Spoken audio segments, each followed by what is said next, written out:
Chères Ivoiriennes, chers Ivoiriens, mes chères sœurs, mes chers frères, chers amis de la Côte d'Ivoire, le 23 décembre 2023, il y a une quinzaine de mois, j'ai eu l'immense privilège, l'honneur d'être élu démocratiquement président du PDCI RDA, troisième président du PDCI RDA, après Félix Houphouët-Boigny et Henri Konan Bédié, avec plus de 96% des voix. Depuis cette élection, et même avant, je me suis attaché, vous m'avez vu partout, à travailler sans relâche, à sillonner notre pays. J'ai eu des dizaines, des centaines de rencontres avec toutes les couches socio-professionnelles du pays, toutes les catégories sociales, ethniques, pour développer un diagnostic réel et précis de l'état du pays et surtout, avec l'aide de tous les cerveaux du PDCI et au-delà, faire des propositions, développer un programme pour améliorer la santé pour tous en Côte d'Ivoire, pour donner à tous nos enfants l'éducation et les opportunités que l'éducation offre, les opportunités qu'ils méritent, pour que l'état de droit règne, pour que la paix règne, pour qu'on n'ait plus peur. J'ai dit tout cela. Et j'ai été très heureux la semaine dernière de voir que les militants du PDCI m'ont récompensé pour le travail que j'ai fait en m'accordant leur suffrage. On a eu 93% de participation, un jour de semaine, ce qui est très significatif. Et surtout, j'ai été désigné comme candidat du PDCI à l'élection présidentielle avec un score de 99,5%, supérieur même aux 96% que j'avais obtenu auparavant. Et je ne vous cacherai pas que vraiment cela m'a fait très plaisir.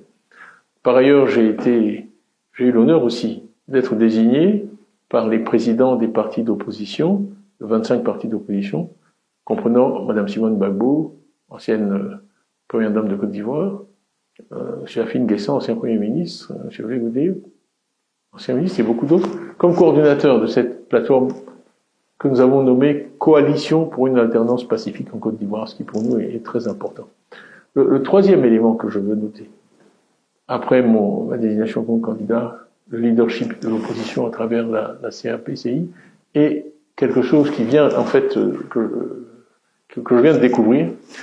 Nous avions organisé un sondage avec une organisation de renommée mondiale pour connaître l'état de l'opinion aujourd'hui à quelques mois de cette élection présidentielle. Et les résultats sont disponibles depuis cet après-midi, en fait, par coïncidence. Et donc, ils indiquent un certain nombre de choses, mais je vais en relever deux. La première, c'est la popularité des leaders politiques, qu'on mesure traditionnellement en comparant les opinions favorables, les opinions négatives. J'ai l'honneur de vous dire que je suis en tête de ce sondage, et très largement, avec un solde très positif.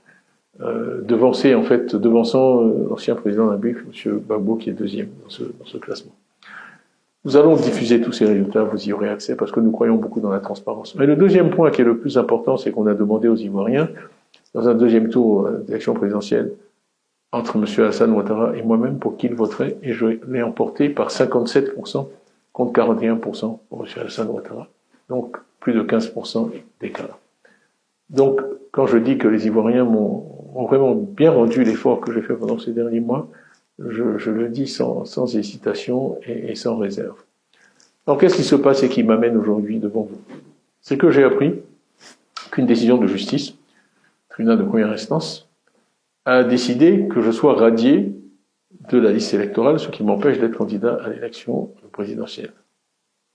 En fait, ce qui se passe, c'est que le pouvoir vient simplement d'éliminer, à travers un raisonnement juridique inique et incompréhensible, son rival le plus sérieux, ainsi que les sondages le démontrent. Ce n'est pas normal. Et ce n'est pas l'image que je souhaite que notre pays donne de lui-même. Pendant longtemps, on a essayé de faire croire qu'il y avait des dissensions au PDCI, qu'en fait j'étais contesté, mon leadership était contesté. On a aussi publié mensonge après mensonge, calomnie, attaque sur ma nationalité. Le sondage qui est disponible aujourd'hui, qui a été fait tout récemment, montre que les Ivoiriens n'ont accordé aucun crédit à ces attaques, qui n'ont pas marché. Alors, aujourd'hui, les masques sont tombés. Puisque ces attaques n'ont pas marché, et que malgré tout je fais la course en tête, il fallait tout simplement m'empêcher d'être candidat.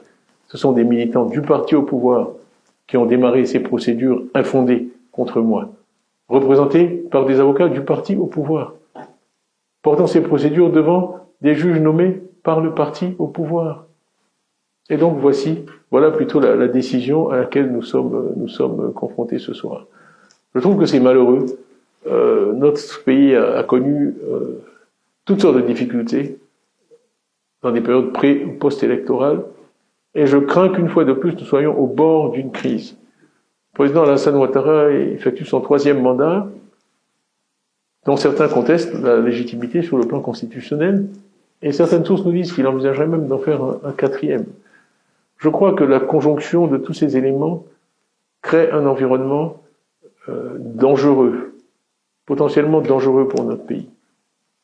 Et vous savez l'attachement que j'ai pour la paix, le rejet de la violence, la légalité. Cela dit, je n'accepterai pas cette radiation, parce qu'elle est injuste, injustifiée et incompréhensible. Le PDCI n'accepterait pas cette radiation. Et d'ailleurs, je remercie tous ceux qui, depuis cet après-midi, depuis que la nouvelle a été annoncée, m'ont envoyé des messages de soutien. J'ai été inondé de messages de soutien. Vraiment, merci. J'apprécie. Ça me fait chaud au cœur. Mais je tiens à vous dire en retour que je suis absolument déterminé à ne pas accepter cette radiation. Je suis absolument déterminé à me battre pour que les Ivoiriens puissent choisir librement celui ou celle qui doit les diriger parmi les 5 prochaines années.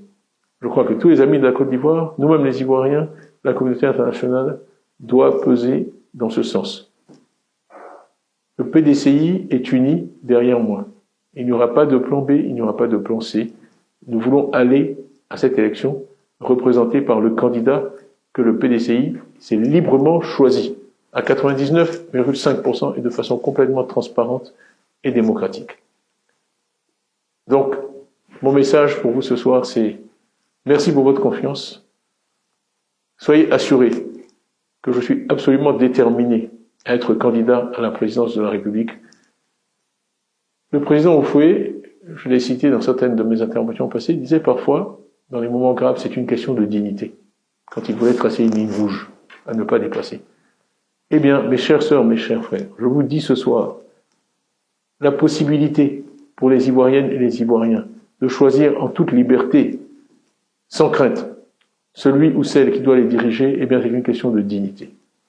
Vous pouvez compter sur moi pour mener ce combat, et je ne doute pas qu'à la fin de ce combat, vous me porterez, par vos suffrages, de façon démocratique et libre, à la présidence de la République, pour mettre l'homme, le capital humain au centre de notre projet, comme le PDCI vous l'a promis et comme je vous l'ai promis.